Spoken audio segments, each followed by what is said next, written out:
And as our opening question, I said, there's not a chance in hell that anybody that listens to this show thinks that I'm going to come out with that kind of discussion. Today we're here with Bootsy Greenwood. This is the Tragedy Academy, a show created to bridge societal divides in a judgment-free zone using candor and humor. Bootsy is a creator of the Blue Collar Mystic Persona and podcast. He's a multi-talented entrepreneur, personal development coach, comedian, and loves to use his knack for humor to break down barriers and self-growth.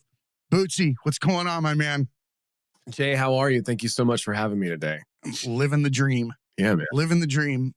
You know what, though? That is like the most first world thing to say, unless you're talking about nightmares. I just thought about that. I was like a very privileged statement.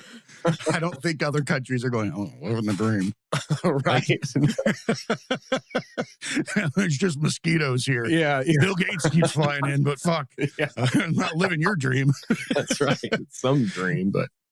Right. So welcome to the show, man. Tell us about yourself. Where are you from? Yeah. So I live in Georgia. I'm here just outside of Atlanta, Georgia, in a little college town called Athens. Okay. Okay. You know, kind of got stuck here during the pandemic lockdown, which I was happy to be, right? Like it could have been in a much bigger city. I think it would have been a little bit more difficult. It gets very purge-ish when the shit hits the fan and they're in apartment complexes. Yeah, exactly. Right. So no, I don't want be in that. like a neighborhood during that time. And then I started like putting the kind of comedy community back together, curating the shows and, you know, doing those types of things here as things started to come back again. And then I've studied a lot of different books and self-help and spirituality and stuff like that. So I synthesized a lot of information there. And that's one of the things that I like to do and share on like YouTube and stuff.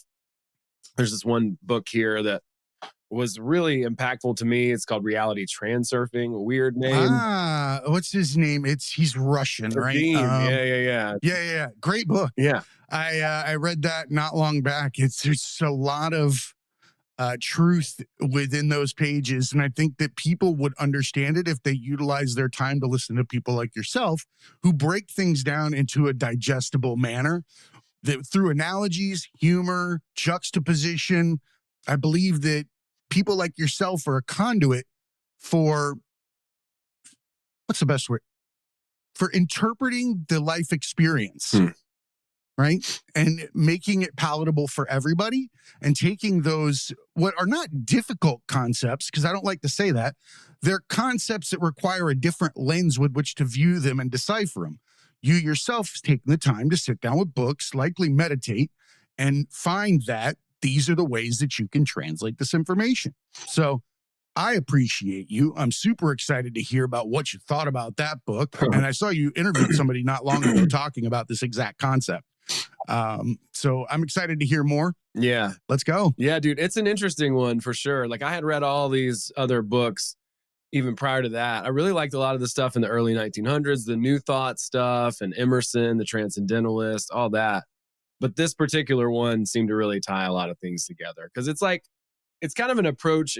He's more of an individualist. Like a lot of the spiritual books that you'll hear and read, they're like, oh, well, you know, we should just do what's in the benefit of every you know, the group and all this stuff. It's more passive and more, you know, communal, you know, but this has a good mix where it's like it should be good for you, like you should be doing something you enjoy and also that serves the world, you know.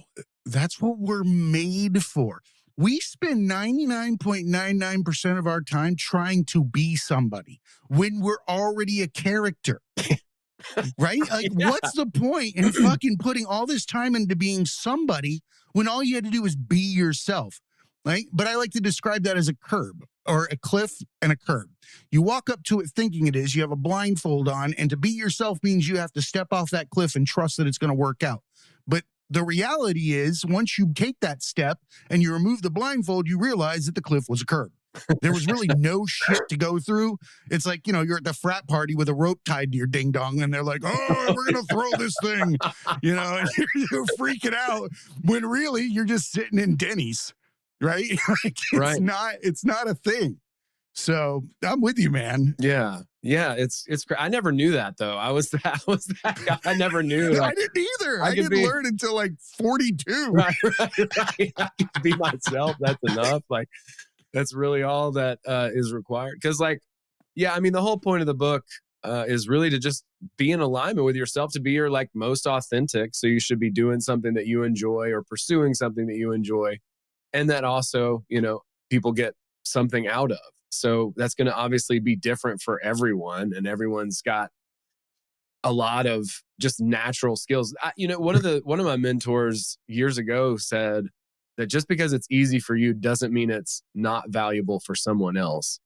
But whenever it does seem like it's easy for us, like, oh, I'll just do it, right? Like, but you don't realize that to the other person, they don't have that same skill set. So it's incredibly valuable to them, That's why your show is very important. And that is that it gives lenses to people in situations they wouldn't have had them before. I like to think about them like, remember Benjamin Franklin's bifocals? Yeah. Right? And you could like select and move them. I feel like there are opportunities in life where you can hand people a new lens to bring into their sight, and they'll be able to interpret things or see them, kind of like the old cereal box with the red and the green, and you put on the glasses and it lets you read the secret message. Yeah. The secret message is already there. Yeah. Right? Yeah. The secret message was there, and it said, drink your Ovaltine or some shit like that or whatever. Yeah, some ad bullshit. But it was there, right? And it was there the whole time. All you needed was a lens with which to view it through. So a podcast like yours, books like these that are being interpreted and digested and given back in a manner that it creates a new lens, man, that's unlimited potential, right? And you don't have to worry about, are they ready for it? Is this the person that I should be talking to? No, you're fucking throwing keys out into the wind for locks that somebody has somewhere. Yeah. And they'll find it when they need it. Dude. Your only job is to make authentic keys. There we go. I like it. Yeah. Right? Yeah. That's so how did you get into this, man? How does one bridge blue collar to mysticism or mystic? Well, I grew up in West Georgia, so kind of around. Praise the Lord, past the biscuits. Yeah, exactly. I'm with you, man. I grew up in Okeechobee, Florida. And the meth, right? Like, oh, dude, again, I hate to be on the understanding side of this, but I'm 100% with you. So I don't know. That's just my background. I grew up, just in a pretty chill, more suburban, urban, or bourbon. bourbon. Like, that's a great description. Listen, man, all our bottles are square. Mm-hmm. That's right. That's right. But yeah, and where I grew up, it's developed now, but it really wasn't. There wasn't much out there back then. But yeah, I mean, I just come from that background from the South, and grew up in church, Pentecostal, all that. So I got to see some pretty weird shit through that I could never. I've been there. Yeah, couldn't really shake it. I'm like, I've seen this. Like, I've seen it. So what does that mean? So trying to wrestle with all of that and all the different belief systems, and then I found a lot of different authors. The more curious I got after college, Robert Anton Wilson being one super impactful one to me. Very, very brilliant mind. Yeah, love that guy. He synthesized a lot of information himself. And then I just started reading all these books when I got depressed over conspiracy theories in, 2012? It can get really troubling with the amount of misinformation that's out there guiding people through what is supposed to be a beautiful experience of discovery. Yeah. Right? But instead, you're tripping over other people's bullshit that they're throwing out there on the way. I'm one of those people that does not like to learn from anyone. Mm. I want you to tell me where you found it, and that's all. I don't want your opinion. I don't want you to tell me anything that you filtered through your lenses because they're tainted, right? Yeah. Not in a bad way. They're just your version. And I'd like to get the unfiltered version first. You can come discuss it with me after. I'm cool with that, but let me digest it alone and then come back out there and speak on it in my own manner, because I feel like people will plant seeds on a path that really you wouldn't have wasted your time on had you not considered what they were saying. Right. Right. So that's how I like to take all this in and bridge my own gap. Much like yourself, I was on a journey, so to speak, through changing careers, leaving the corporate world as a solution architect, and then sitting on the ground, started meditating, and, ended up where I'm at now. Right. So I definitely can identify with you. The spiritual trek that you take when you come up in a southern religious Bible Belt area is one that is very unique, right? Because it's hard to get angry at somebody that's saying nice things to their face that are hiding other times being another way, but you don't get to see it as a kid. They are, but you're not laid witness to it. So you're just stuck in a position where you're not quite sure. Mm-hmm. You're like, is this real? Are they? I don't believe he's telling the truth. And kids are the best lie detectors on the planet because they don't have filters dirtying up their views. Right. That's also why they walk up to you with no wherewithal and say, your front tooth is broken? Right. Right. You're like, fuck, I know, man. Yeah. Everybody knows. We just don't say anything about it. Right. So I feel like when you grow up, or at least when I grew up in that situation, I did end up, I church jumped a little bit because, I wanted to see where the girls were. Right. That was one of the options. You went from Baptist to Pentecostal. That's where I got, I remember I went there. It was like my aunt went to that church and we went there to look for girls because who the hell knows who God is when you're 14 years old or 16. Yeah. Like you can pretend you're religious, but bro, you don't know shit. I like to think that, getting saved at 8 really makes sense to me, but I'm not I don't bag on religion in any way. By the way, if it gives you a moral compass, if it helps you navigate life and you're doing it to better yourself or those around you, fucking rock on with your bad self. If you're spreading hate, if you're standing out there like Westboro, some other shit like that, I got no time for you. Do you know what I mean? But I do understand. I think a lot of people are going to listen to this, and I believe that we're in a different day and age where the blue collar, rural area Americans are getting the opportunity to be in touch with others.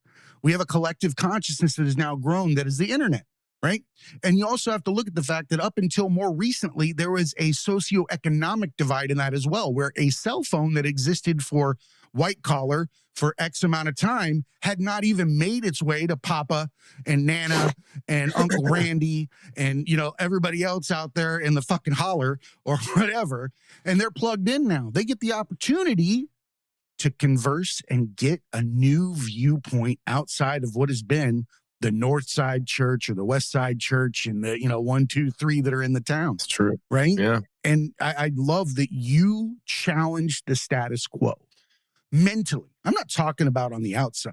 Mentally, you were able to hold yourself in place and start filtering things on your own. So kudos to you. Well, dude, I appreciate it. Yeah, I really didn't want to put any spin or anything like that initially. Never do. Like, that's why I'm like, I'm just going to read this book for people to hear it, and then I started making a couple of videos just explaining the concepts because like it's a lot. I mean, you can see like it's pretty thick, it's like almost 1,000 pages. Yeah. The pendulum is a very, very important role in that book.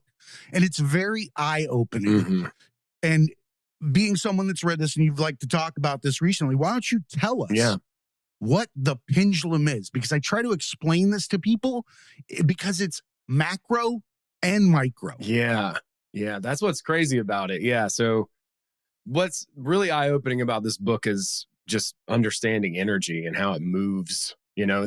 obviously it's a real thing. It's a little bit harder to measure or quantify or, whatever, because we have these experiences of it with our Until you nervous have the system. lens. Right, right. So, but one of the second chapter, it is really one of the biggest ideas, is that there are collections of energetic information that kind of cluster, like energetic informational structures.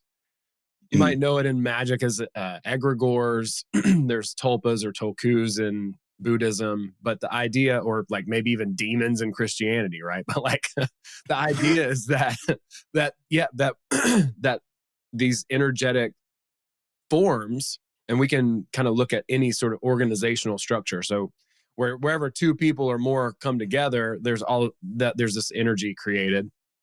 There's basically an energetic expression of any physical object. So a group of people who are protesting, or a group of people who are part of the church or a governmental system or body, or a volleyball team, all of these things have an energetic component to it. The culture at your work, that is a pendulum, a perfect example.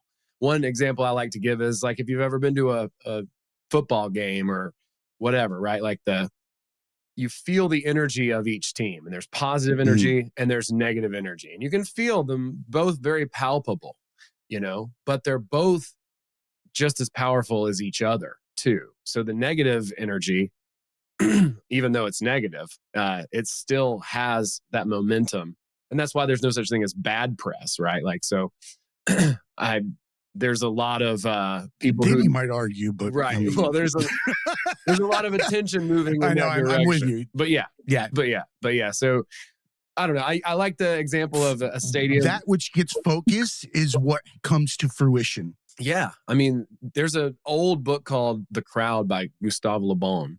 And it's a French book, and it's about people who are in groups who are doing things that they ordinarily wouldn't because they're part of this group. Oh yeah. I love mob mentality. When people, dude, like we don't talk politics on this show, but I feel like this is like skirting a line. But isn't that like what happened at the Capitol?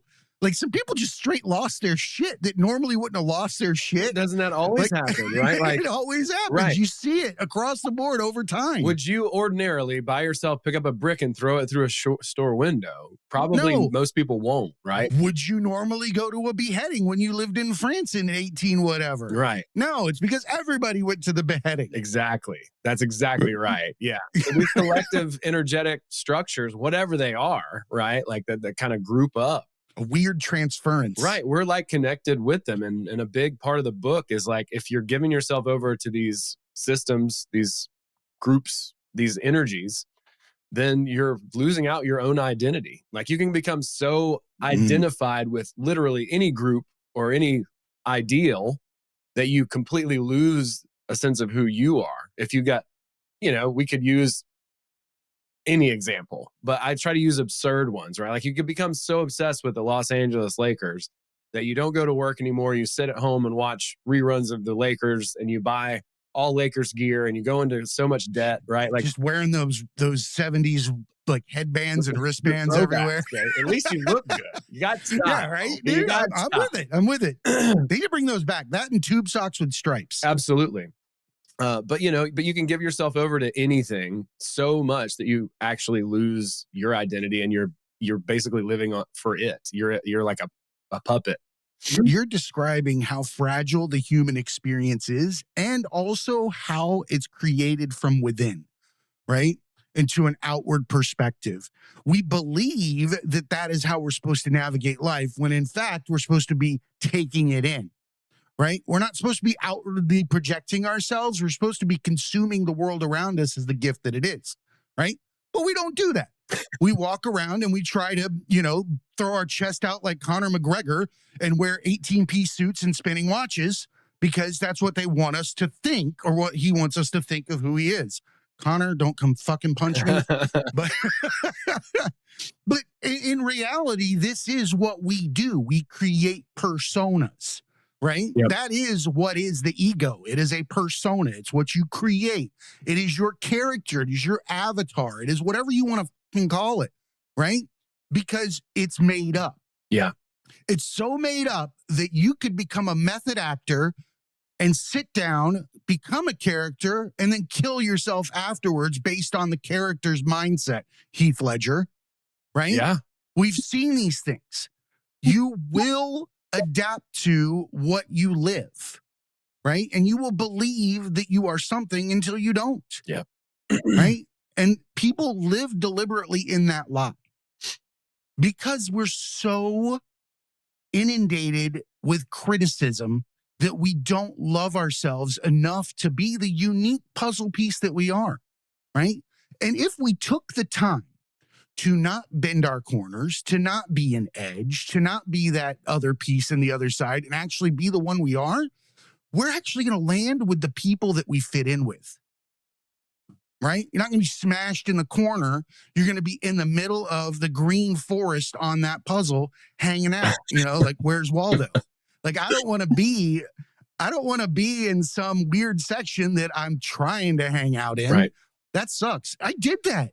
It's the whole reason why I do this. I did so many characters. I proved you can do them all, right? Like, you can do them all, but you're never going to be happy until you find the one that's yours.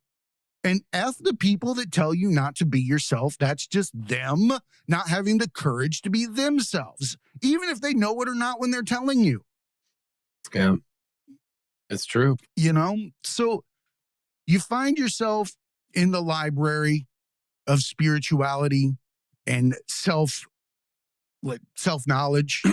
You're going through it. You're finding all these different interpretations. And I'm curious, now that you're coming from a religious background into kind of an agnostic type of scenario, I would think, what does one think about existence now? Yeah. It's still a mystery. I mean, nobody can really tell you. That's kind of what's amazing about this whole entire experience here, this life, right? Like, no one can tell you even what reality is. We still don't have a consensus there. So that kind of blows me away, right? Like, that we still can't really, It's amazing, isn't it? Yeah. We still can't really know. We hypothesize the shit out of things, though, don't we? Oh, yeah. We just take stuff for granted all the time. Twin flames and all kinds of shit. Oh, yeah, dude. And why does it always have to have a dystopian ending? Can we start writing sci-fi to end in utopia? I'd really like that, because you guys constantly keep writing the future. Can we not write ourselves into a corner that's fucking death and mayhem and travesty? Can we start writing it towards like free love and happiness and everybody in a utopian side of you with the robots doing the work? What'd you say? Right. Yeah, exactly. I'm getting mad, dude. Seriously, Star Trek wrote our future. Every science fiction book out there, every movie, we end up with it. Yeah. Whatever the technology is. So, guys, start writing some cool shit. Yeah. Stop writing that destruction a little bit. Come on, guys. Let's slow down, man. No, I Let agree. us eat some grapes with a fan and fucking sit back for a little while as a society. I mean, those were the books that did me in as far as like my outlook on the world were like 1984 and Brave New World. Read those two back to back. Aldous Huxley, as an adult, Is that Aldous Huxley? Aldous Huxley wrote Brave New World. And then okay. Orwell wrote, Huxley wrote, that's right. Huxley wrote Brave New World, and then Orwell wrote 1984. Dude, all those books, there's so many collective works of people that have translated the human experience through their lens into a relatable way to consume it. Like, these guys may not have known that they were going to stand the test of time at the time. Shit. But they sure as hell did. They didn't know, they just knew they had to. That's the way I like to think of it. Yeah, it's interesting to think about, because, I mean, they definitely had a lot of I think they probably knew some of what they were doing, It's just fair enough. I think we know everything that we're doing. It's just what we're allowing ourselves to admit to. Yeah. I mean, Orwell was definitely a pompous one. Which ones weren't in their own way? To go against the grain, there had to be a little bit of arrogance involved. Yeah. Like, And I think You I know actually that do. they all had like one of those fucking longer cigarette stems or something weird about them, some weird eccentric shit. Yeah, exactly. A punchable offense. Yeah, yeah, for sure. Right? But without them, we don't ask questions. We don't further the investigation. Yeah, and from his perspective, he's like, look, the ending sucks. And in 1984, he's like, it's terrible, but like it's a warning. It's like, don't let it get to that point, is the point of the book. Because like the first two sections in that book are like pure fun. It's like, woohoo. Here's the thing though, like, I don't know that things are going to be fucking catastrophic unless you tell me, right? But would catastrophic ever have happened if I wasn't fearing it? It's a good question. It's less likely to based on this book. Correct. That's why I said it that Right. way. Because it would lend to what you get out of transurfing, right? Right. It's like, well, that's why I tell people, don't tell me what you know. Tell me where you found what you found. Because I don't want that seed. Right. Right. And bad news travels so much faster than good news too. Doesn't it? It's crazy. Yeah. Why is that? I think it's survival. I think the whole thing and the reason why our disposition is the way that it is, because to look out for the negative to keep us safe, right? Like we're trying to not die. Saber-tooth tiger mind. Exactly. Yeah, running from a tiger and running from shame, it releases the same issues in the mind. Wow. Yeah. They're the same. We've made them the same through our collective growth over time. It has replaced what was predators is now your coworker is one because they act this way. Right. Or your boss is one, or your spouse is one, whatever. The predator is related to the situation with which you're in. If that makes sense. Yeah, no, it does. It's changed the face of it, right? Like it's still there. It really has. The essence is there, and that's another idea, like that's back to your puzzle piece idea, right? Like understanding our essence, who we really, really are at a deep level, like that's going to lend itself to opening up what our natural skills are, what we can be good at and how we can help other people. It's so interesting. I took a personal branding class a few years ago, which I didn't even know existed, but I guess people do this all the time, especially actors. And the way that they did it was they would just like, there was this guy named Sam Christensen, who was probably the most famous casting director in Hollywood, like in the 60s and stuff. And he would take all the letters that would come in on the fan mail about the actors and then take the characteristics that people perceived about them and then cast them for that particular role.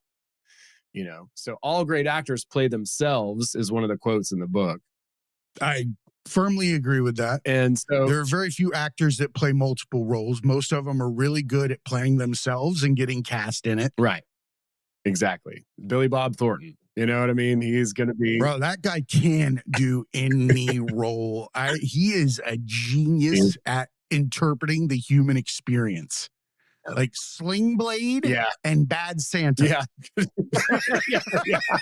point. Like, if you can't, the French fry. Yeah. I remember that movie. Oh my God. Oh, that's so funny. That dude he's definitely mumbling shit at home. Oh yeah. Oh man. Like I would love to be a fly on Billy Bob Thornton's wall for a day. Like, what is he doing? There's no It's got to be an interesting thing. Yeah, but, for sure. Yeah. Sorry. No, that's cool. No, the point is just like people are, discovering themselves at such a deep level, like what their real essence is. And so they take those characteristics, how people perceive of them, and then just double down on that. And that's really, kind of a cool recipe to understand authenticity. So I think like down at a deep level, the way we're wired, and it's about, that's really what the book, kind of shows you how to do, is to reframe things in a way where it's like, wait, I don't have to just live in fear. Like we don't have to. You're not wrong at all. Because I do believe that actors they get a lot of shit for having opinion, right? And I get it. I get why someone would think they don't. However, I will highlight this. Their job is to act like everybody else and feel what they feel on a camera. How many times has other people taken the time to put themselves in someone else's shoes in different positions in life? Mm. I think that while they're not of that background, that whatever they are representing from whatever picture, if they're worth a grain of salt in their acting career, they've taken something from that viewpoint or that background and brought it to life, and it remains with them as a lens with which to view life through. Right. It should. Yeah. Like, otherwise it was no good and it's a B movie and I'm watching it with my friends because it's fucking fun. Right. You're making fun of it. Yeah. Oh man. No, that's a good point. Yeah. I mean, a lot of people, they don't think about anything from anyone else's perspective. So it's nice to have that practice, for sure. It really is. Mhm. So tell me, Bootsy, how does one get one of the coolest names in music as his nickname? Because that's bold, but you look like a Bootsy. I appreciate that. So here's what happened. My birth name is Owen Hunt, which That's another badass name. fine name. I'm not mad about it. But there's a guy or the character on a show called Grey's Anatomy. Yeah, I know, my wife's favorite show. Right. Yeah. And so, his name's Owen Hunt. So if you Google Owen Hunt, comes up mostly him. Some redheaded Not me. doctor. That's not me. And there are other Owen Hunts as well. And so Okay. I went with my stripper name, Oh, I love that, dude. Your stripper name. Right. So if people don't know, do you know how to calculate it? Like what the formula? No, I don't. Okay, Please tell me. I hope it's fucking We'll do heinous. yours. Usually it works. Like I like to do this sometimes from stage and just mess with people and see what their stripper name would be. But it's the first pet you ever had and then the street you grew up on. So we had a cat named Bootsy. And it was Greenwood Drive. My name is Butch 441. Wow, dude. That's a badass name. I sound like a fucking drink. I'm drinking some Butch 441. Like a Mack truck coming through. I don't. What music gets played for Butch 441 coming out on the stage? Everybody coming out on the stage next is Butch 441. He's down and down. Like I don't even know what you put behind that. DJ's like, what? Huh? Like he's in royalty free. Camptown races? What the fuck? You're wearing a wrestling belt, though. It gotta be, right? It's a gimmick at that point. It's awesome. Like I'm wearing platform shoes. I'm doing some weird shit. We're 41, man. I love that. Yeah, just a highway in the middle of effing nowhere. What part? Where? Okeechobee, Florida. My grandfather had a dairy. I grew up in a field in like a foreman house. Okay. With jack shit around me. It sucked. But it gave me the fire to get the fuck out of there. I'll tell you that. Good for you. Like I left like a Back to the Future fucking ending. Like shit was out of there and I never looked back. I was like, hell no. Backwards, racist, ignorant. Not that maybe it's changed somewhat now, I think, with, again, information being, put out there. But at the same time, I got no time for that. Yeah.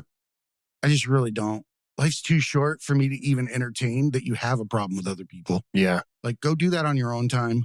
Because the harder I live, the more aware of that I am, the more people are going to be around me with it. That's exactly right. Comedy. Yeah. Why? I don't know. I ask myself that all the time. What was I thinking? Right? Yeah. I've always just loved comedy. And I was a musician forever. And I guess it happens a lot where musicians will go into comedy and comedians will go into music. I guess that happens a lot.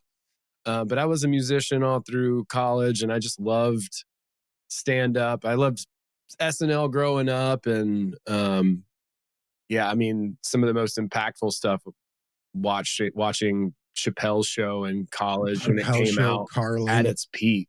And then Doug Stanhope, the No Refund special, was pretty influential. Norm Macdonald. Oh my God. But I mean, for me as a kid, I was watching Anthony Jeselnik.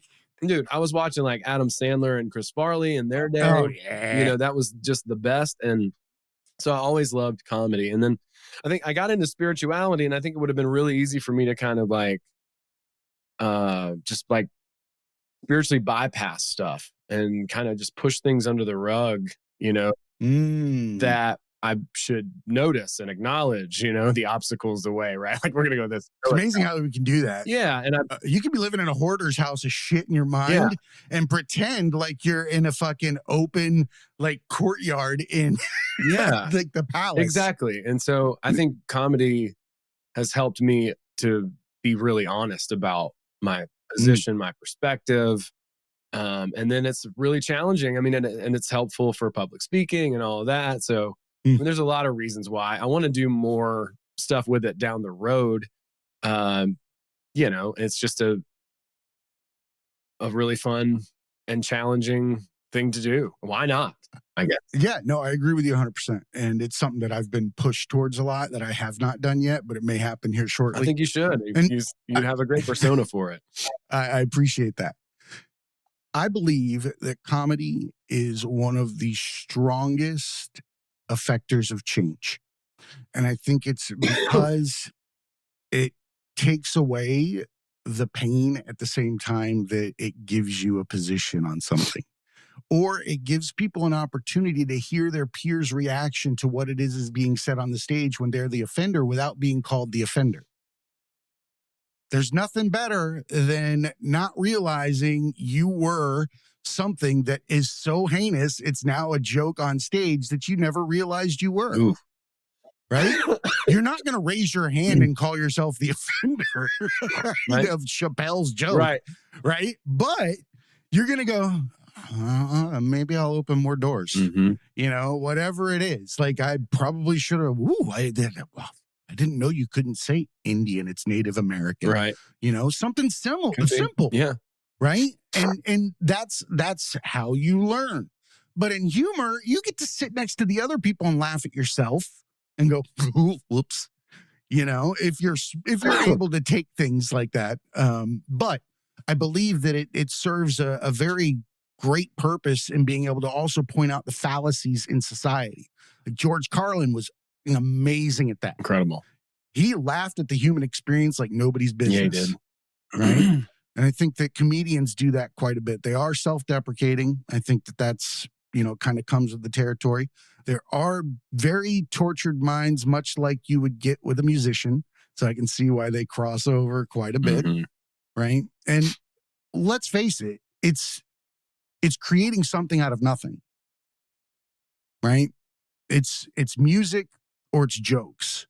And it's able to deal with the abstract and create things that influence people. Those are special creators. I like to think that once you have discovered that you're a creator or you've stepped into the role of creator, there are so little opportunities to be mindful in this day and age that people will dedicate very minute amounts of time when they can chisel it out to a podcast like yourself, right? Or a show or comedy, or whatever it is, right? The onus is on the people that know they're a creator and that they're putting things out there to put something out worthwhile or the best and most authentic product they can, right? I think that's what we're here for. And I think that's something that you're doing and you're doing it quite well, right? It has a signature. It has a Bootsy Greenwood scent. What does Bootsy Greenwood It's smell? going to be musky. I'm going to tell musky? you. Is it like English leather, like my dad's old? That's right. Like an old Is bookshelf. it high karate? Yeah, like it. No, high karate is the dude that wears like the robe, the tiger robe. Yeah. Yes. Perfect. Oh man, dude. Stereotypes 101. Right. So tell me, on this journey, if you could pick one daily thing that people can employ to help them either begin their journey, help them on their journey, or give them something that they can just kind of grow and develop from. Yeah, there's a lot of things that come to mind. I love the whole like self-help, really culture in a way, right? Because when I first sat down to do some work on myself, I thought, oh, I'll just write one journaling page and I'll be done. But it really 6 feet of bubble tape right. for you. That Not was them. 10 years ago. And Just I'm on pulling. page 700,622 now. But it's really a lifestyle. It's got a Dewey Decimal System. Good Shut Lord. up. Yeah. The amount of notebooks I've got in here, if Love we it. do get to that dystopian society, I'll have plenty of stuff to burn. So You're gonna be warm. you're gonna be fine.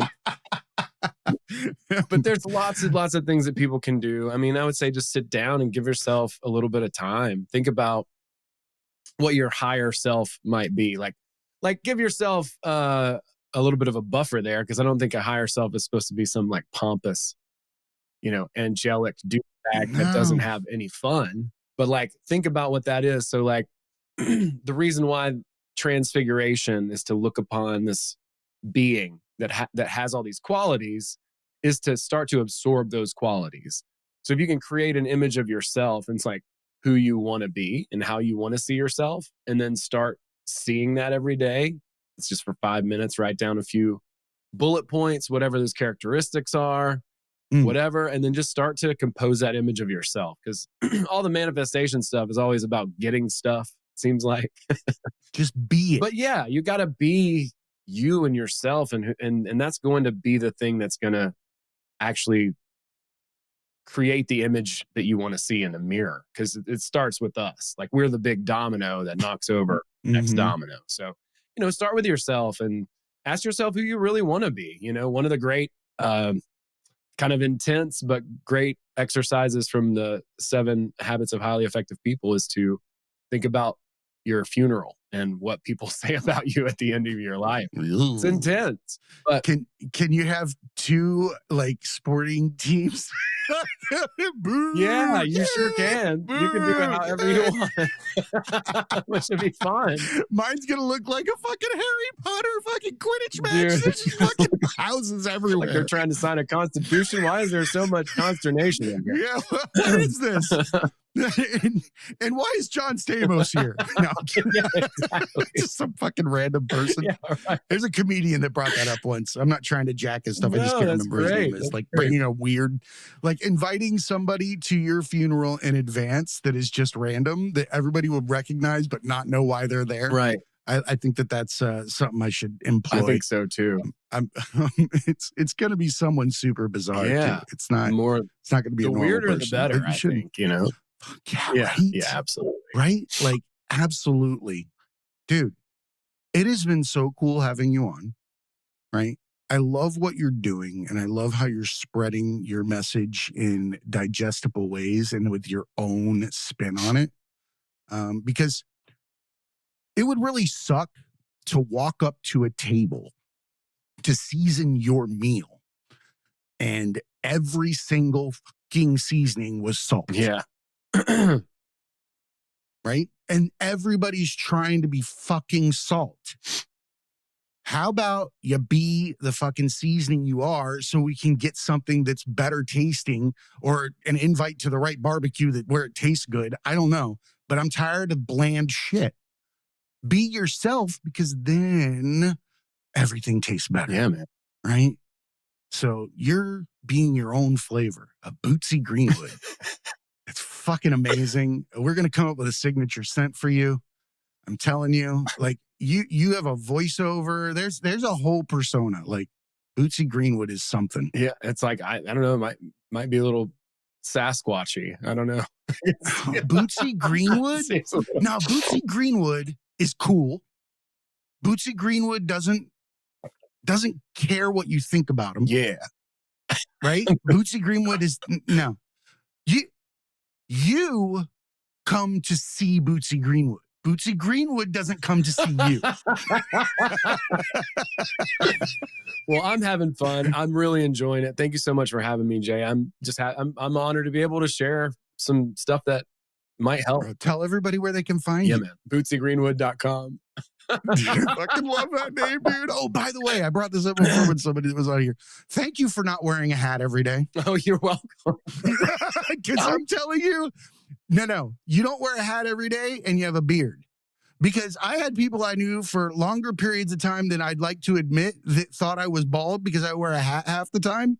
Because apparently, if you have a beard, you're supposed to be bald. Yeah, I guess so. I was like, It is a very popular look. I had no idea. I was like, what do you mean? I had people like kind of take a step back as I take my hat You have off. great And I'm hair, like, man. what? Like, did you take a flight to Turkey? What the fuck happened? Man, dude, you're welcome back anytime. I appreciate you, and everybody go check it out. Great podcast, great topics. And again, remember everybody, be cool and keep learning.